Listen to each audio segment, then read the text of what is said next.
O século XVII, período da Revolução Científica, testemunhou a consolidação da astronomia heliocêntrica copérnica e o estabelecimento da física inercial nas obras de Kepler, Galileu, Descartes e Isaac Newton.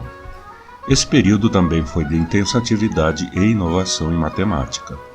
Os avanços no cálculo numérico, o desenvolvimento da álgebra simbólica e da geometria analítica e a invenção do cálculo diferencial e integral resultaram em uma grande expansão das áreas da disciplina da matemática. No final do século XVII, um programa de pesquisa baseado em análise havia substituído a geometria grega clássica no centro da matemática avançada. No século seguinte, esse programa continuaria a se desenvolver em estreita associação com a física, mais particularmente a mecânica e a astronomia. O uso extensivo de métodos analíticos, a incorporação de disciplinas aplicadas e a adoção de uma atitude pragmática para questões de rigor lógico distinguiu a nova matemática da geometria tradicional. Artistas italianos também influenciaram a matemática do final da Idade Média e do Renascimento de várias maneiras. Ainda no século XV, um grupo de artistas toscanos, incluindo Brunelleschi e Leonardo da Vinci, incorporaram a perspectiva em sua prática e ensino, cerca de um século antes de o assunto ser formalmente tratado pelos matemáticos, depois conhecido como geometria projetiva. Até meados do século XVII, matemáticos trabalhavam sozinhos ou em pequenos grupos, publicando seus trabalhos em livros ou se comunicando com outros pesquisadores por carta.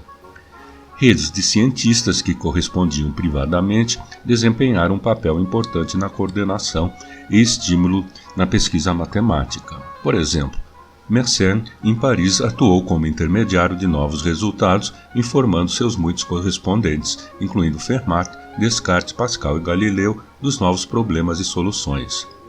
Em 1660 foi fundada a Royal Society of London, a ser seguida em 1666 pela Academia Francesa de Ciências, e em 1700 pela Academia da Prússia, e em 1724 pela Academia de São Petersburgo.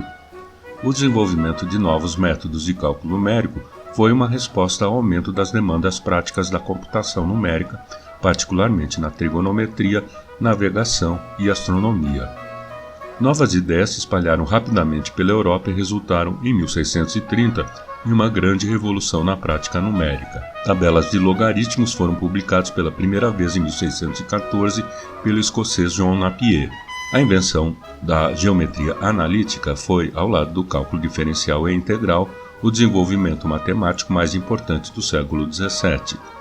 O historiador Carl Boyer chamou o cálculo de um instrumento mais eficaz para a investigação científica que a matemática já produziu.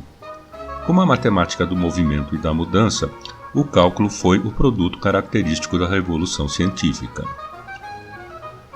Os Bernoulli da Basileia, na Suíça, que ostentavam 2 ou 3 gerações de matemáticos excepcionais, particularmente os irmãos Jacob e Johann, foram em grande parte responsáveis pela generalização e extensão do cálculo de Leibniz, bem como pelo desenvolvimento da probabilidade e a teoria dos números de Pascal e Fermat. Mas o maior dos matemáticos do século XVIII, Leonhard Euler, passou a maior parte do seu tempo na Alemanha e em São Petersburgo, na Rússia.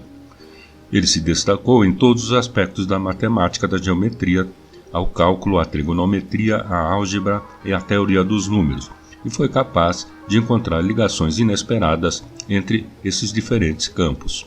Apesar do domínio de Euler e dos Bernoulli da matemática do século XVIII, muitos dos outros matemáticos importantes eram da França. No início do século, Abraham de Moivre é talvez mais conhecido pela fórmula de De Moivre, que liga números complexos à trigonometria. A França tornou-se ainda mais proeminente no final do século, e um punhado de matemáticos franceses no final do século XVIII.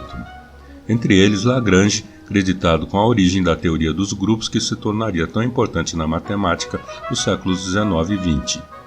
E Laplace, às vezes referido como o Newton francês, cujo trabalho monumental Mecânica Celestial traduziu o estudo geométrico na mecânica clássica para um baseado no cálculo, abrindo uma gama muito mais ampla de problemas. Vamos percorrer esse período, como sempre, focando em alguns eventos notáveis e, infelizmente, deixando de lado muita coisa interessante.